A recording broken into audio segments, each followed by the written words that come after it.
أما بعد فأعوذ بالله من الشيطان الرجيم بسم الله الرحمن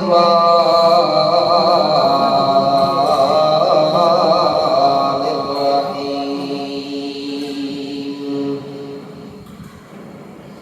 لقد جاءكم رسول من أنفسكم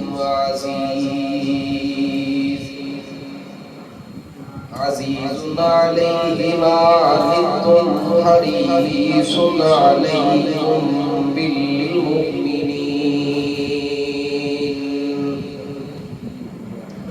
بالمؤمنين رؤوف رحيم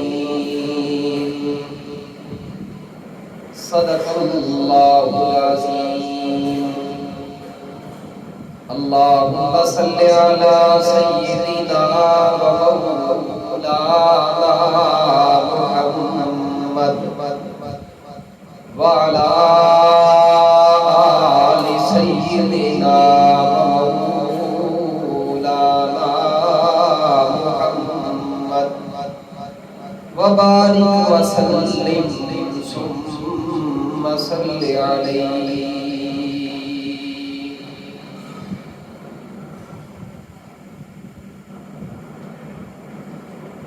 ایک مومن کے دل کے اندر خالصتا تمام چیزوں کو چھوڑ کر صرف اور صرف رب تعالیٰ کی محبت ہوتی ہے اور ہونی بھی چاہیے.